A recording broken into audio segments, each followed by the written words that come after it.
20 August রাতে ভাড়া করা একটি প্রাইভেট কার নিয়ে তানজিল, রবিন ও তাদের বন্ধু আরমান হোসেন এবং আরমানের স্ত্রী রাইসা সহ 4 জন মিলে মুন্সিগঞ্জের মাওয়া ঘাটে বেড়াতে আসে। ভোরে ফিরে যাওয়ার সময় ঘটে বিপত্তি। প্রাইভেট কারের চালক জরুরি কাজে যান। সে সময় গাড়ির যাত্রীরা এসি চালু রাখার অনুরোধ করে। এতে গাড়ির চাবি রেখে কাজ সারতে যান চালক মোহাম্মদ মন্টু মিয়া। সে সুযোগে তানজিল চালককে ফাঁকি দিয়ে প্রাইভেট কার নিয়ে ছুটতে থাকেন। সকাল আজান দিছি, পরে আমি ওয়াশরুমে ধরছি। পরে আমি বললাম কি বাবারে আমি তো ওয়াশরুমে যাই, তো এখানে তো নাই, পাম্পে আসি। তো ঘুরাইয়া পাম্পে গেছি, যাইয়া চাবি নিয়ে বাইর করে আমি যাইতেছি আমার মোবাইল নিয়ে।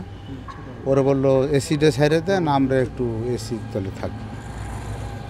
আমি পার্কিং করে এসি ছাইড়া বাথরুমে গেছি, আইসা দেখি যে আমার গাড়ি নাই।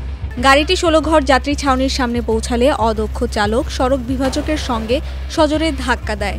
এতে প্রাইভেট কারটি উল্টে গিয়ে ঘটনাস্থলেই তানজিল ও আরমান মারা যান। অন্য আহত 2 জন সহ হতাহত 4 জনকে উদ্ধার করে শ্রীনগর ফায়ার সার্ভিস হাসপাতালে পাঠায়। হাইওয়ের ভিতরে আপনার রেলিং এর সাথে বাড়ি গিয়ে আর কি অ্যাক্সিডেন্টটা দুর্ঘটনা হয়েছে। দুর্ঘটনা হওয়ার পরে আপনার জায়গায় 2 জন স্পট, একজন হাসপাতালে লয়ে যেতেই মারা গেছে। মালিক ফোন দিয়ে করতেছে ভাই আমি শেষ, গাড়ি শেষ, তানজিলও শেষ। কি হয়েছে? আমার গাড়ি অ্যাক্সিডেন্ট করে ওরা 2-3 জন স্পট ডেড মারা গেছে।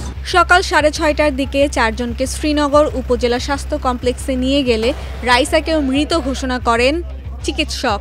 আহত রবিনকে প্রাথমিক চিকিৎসা দেওয়া হয়। চিকিৎসা শেষে পালিয়ে যায় রবিন। যেহেতু একটা গাড়ি ভাড়ায় আসছে এবং ড্রাইভার সহ আসছে, উনি কিন্তু পার্সোনাল ড্রাইভ করে আসে না, যেহেতু ড্রাইভার সহ আসছে। ড্রাইভার সহ আসলে আমরা নর্মালি যদি আমরা একটা গাড়ি ভাড়া নিই, যদি ড্রাইভার সঙ্গে থাকে তাহলে অবশ্যই ড্রাইভার যেভাবে গাড়িটা চালাবে যাত্রীরা ঠিক সেভাবেই যাবে। তো এখানে যেটা হয়েছে সেটা হচ্ছে যে ড্রাইভার ওয়াশরুমে গেল, ঠিক সেই মুহূর্তে ওনারা গাড়ি নিয়ে টান দিল, কোনো উইদাউট ইনফরমেশন ছাড়া। এখানে কিন্তু কোনো ধরনের কোনো ইনফরমেশন দেওয়া হয় নাই। সো আমার যেটা মনে হয় যে অবশ্যই এখানে কোনো না কোনো একটা পরিকল্পনা থাকতে পারে তাদের। অতি উৎসাহী মনোভাব ও অদক্ষ চালকের বেপরোয়া গাড়ি চালানোর কারণে এই দুর্ঘটনা বলে জানায় হাইওয়ে পুলিশ। গাড়িটা আসলে মূলত মাওয়ার দিকে আসছিল। আসার পরে ওই গাড়ির যে চালক সহ টোটাল 5 জন ব্যক্তি ছিল সেখানে। চালকটা হঠাৎ ওয়াশরুমে যাওয়ার কারণে গাড়িতে থাকা যাত্রীর ভিতর থেকে যে কোনো একজন লোক গাড়িটা নিয়ে স্টার্ট দিয়ে ঢাকার দিকে যাচ্ছিল। যাওয়ার সময় 16 ঘর বাস স্ট্যান্ড নামক স্থানে আসলে সে নিয়ন্ত্রণ হারিয়ে সড়ক ডিভাইডারের সাথে ধাক্কা লেগে গাড়িটা উল্টে যায়। উল্টে গেলে এই ঘটনাস্থলে 2 জন প্রাণ হারান।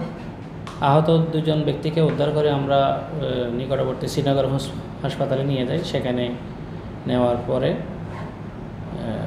একজনকে কর্তব্যরত ডাক্তার মৃত ঘোষণা করেন। এই ব্যাপারে আইনগত ব্যবস্থা প্রক্রিয়া দিন।